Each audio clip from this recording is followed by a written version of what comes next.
Sebastian Miller Martinez, MMAnytt, here in London for UFC Fight Night 84 with the one, the only, the colorful, the consistently entertaining, and the most selfie-taken reporter in the business, Gareth A. Davies. How are you? I'm good. How do I say I love you in Swedish? Jag älskar dig. Jag älskar dig. Yeah, close enough. Yeah, close enough. All right, so we're here. Do you think you move away that I'm close enough? Or no, I'd say you're not close enough. Yeah, major news dropped this week. Rafael dos Anjos is out of his title fight with Conor McGregor. McGregor will now instead face Nate Diaz, the pride of Stockton, in what seems like one of those fights that you would make in the UFC game because you figure it would exactly. it won't happen in real life. Yeah, but no, there are a lot of things that can happen in real life that are going to seem like they're not real life in the next week. I'm heading out stranger than fiction. Listen, I'm out there for a whole week following it, and I am fascinated to see. To be honest, the most fascinating thing in this is how they tone it down. Yeah. Because, you know, these two guys are going to get to fever pitch. I mean, the fans are both very, very volatile of these two guys. You know, the Diaz brothers have a very tight and very loyal following, and they're all kind of hard nuts, you know, real hardballers. Yeah. And the Irish like to intimidate people as well. Yeah. I mean, you know, the fight itself is exciting because they both got exciting styles. McGregor will do his movement thing and try and pick them apart. But the build-up this week is just going to be off the charts. I mean, Dana White's over here probably thinking, I need to get over there as soon as possible after this event and just settle things down a little bit. I mean, that press conference, it was like one of the better episodes of Jerry Springer. Yeah. No, it was like Bad Guy. Yeah. It was like Bad Guy and American Dad. Yeah. And without the bleeps. Yeah, you know? exactly. I mean, it was just... Once Conor, you knew that once Conor started winding Nate up, it would not back down. You know, and Conor's even enjoying it then. You know, so, Except for one thing that I think most people thought was a little interesting was the steroid accusation. McGregor got very serious, very defensive. What do you make of that? Well, I think the thing is about Conor, he said the whole time while he's been in MMA, he is a massive anti-drug advocate, and he's always been very vocal about it. And I believe he's clean, and I believe he is very pointed about this, and always has been. And I think when someone's as strong about it in principle like he is, I think it just upsets him. Like you say, it did seem to have got under his skin a little bit. Yeah, it struck a nerve. For that, you know, for once, the belt of the McGregor belt was slightly rattled. Yeah, and another, like, because it's not very often that people can get in shots on McGregor, but when McGregor also said, I don't care about the belt, and Diaz just said, well, why do you carry it around everywhere? And it was, I've already seen memes on Facebook about that. Look, there's very few opponents that Conor McGregor has faced who are as real as he is. Yeah. The Diaz brothers are that. So, you know, they're not faking it. They are who they are. I really like them. I've always enjoyed them. Oh yeah, I love them. And I would love a weekend with them. Yeah, well, I spent a day with them in Pleasance, Concord, outside San Francisco one day, Concord, Pleasance, where Cesar Gracie's gym is. And it was a fascinating day with Gil Melendez and Jake Shields and the boys. And the Diaz brothers are extraordinary to be around. They are very natural as they are. They do not act differently or be differently when they are in that environment to what they are in the UFC. It's why they get penalised. It's why they're kind of the rebels and the outsiders, and that's the way they think, believe, breathe, eat, sleep. And I think McGregor could be just a little... Cheers to you. Cheers. What is this? Caipirinha. Caipirinha? Oh. What's this? Huh? Oh, this is delicious. Lovely. Okay. Cool, thanks. I think we'll go to the iced teas. Oh my God. Delicious though. This is so good. I will have those. Yeah. No, I mean over there. Yeah, thank you, sorry. All right, I think we got slightly sidetracked by some delicious iced tea. In this brilliant Brazilian bar, you know? Yeah, it's super cozy. Yeah, we should give him a little bit of cred, yeah.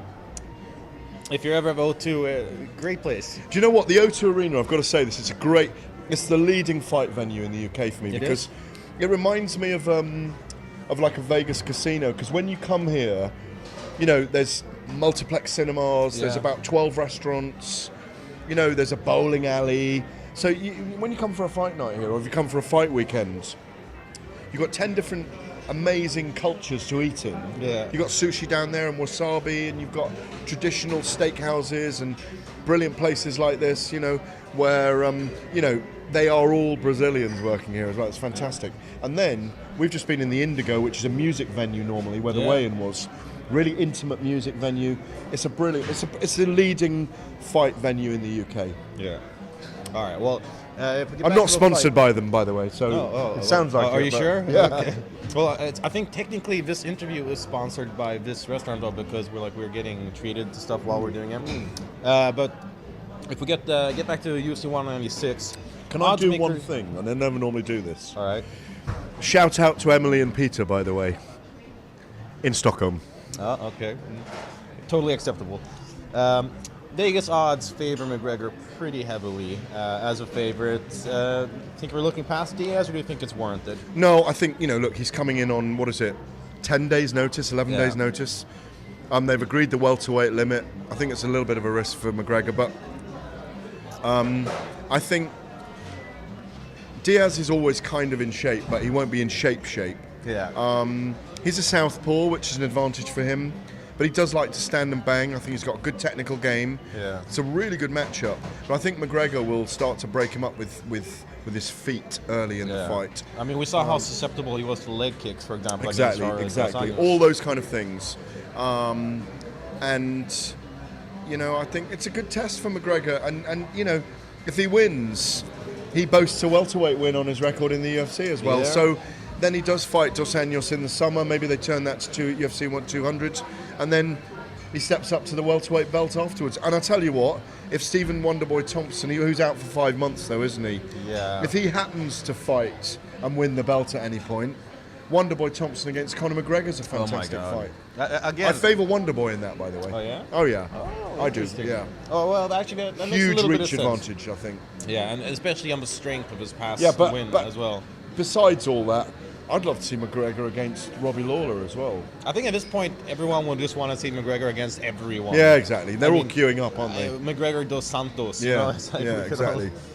All right, well, so it sounds like you're picking McGregor for you know. I'm picking McGregor to win, yeah. And yeah. How do you think he gets it done? Is he going to be one of the few people that actually finishes Diaz? Because so far, Is it a 5-rounder? Yeah. It's still a 5-rounder. Yeah, I mean,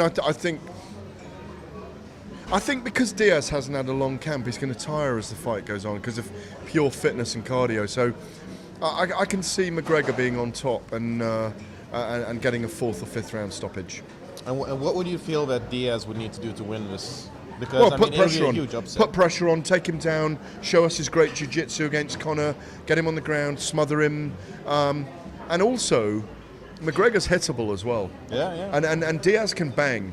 You know. I mean, despite the fact that he knocked out Jose Aldo in 13 seconds, he actually was struck with a pretty hard shot that left a mark. And Absolutely. That was the only shot that he was hit with. Yeah, but I do think that we are watching the evolution of a very special guy, and I think he'll get in Nate Diaz's head enough in the next week that Diaz will do the things that he wants him to do when they step into the octagon.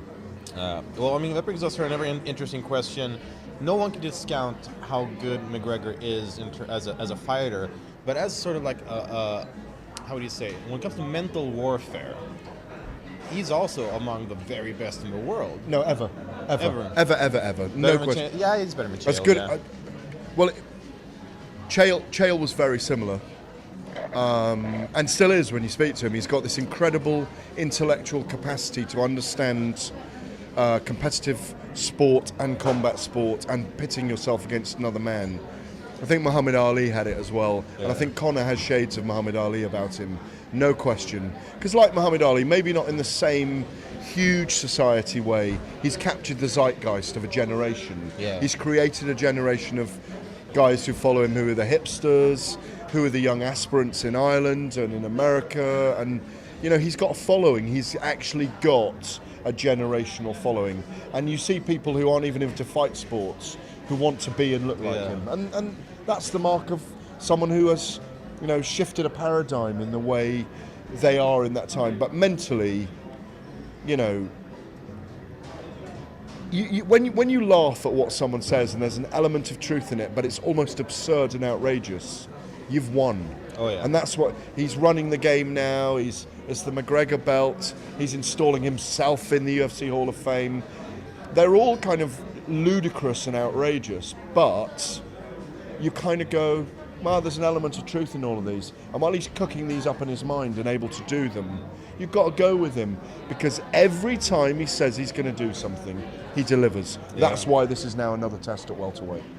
I think it's interesting that I have people on Facebook who I haven't talked to for years messaging me, asking me They're about... in again. Yeah. They're in again. Yeah, they want to asking know. me about Conor, asking me about the... Listen, I cover boxing here as well, and all the boxers like McGregor as well, because he's a pure fight guy. He likes his boxing as well. He starts out in Crumlin Boxing Gym. And I think, when you have a charismatic character, you have to make the most of them. He's lightning in a bottle. He won't last forever. He won't forgive me for saying that. We've been around too long. No one lasts forever, and I wish him all the best in this time, which is clearly his time. I can't think of a better note to end this on than that. Gareth, Well, there's a better one. Oh. Our time. Cheers, mate. Cheers.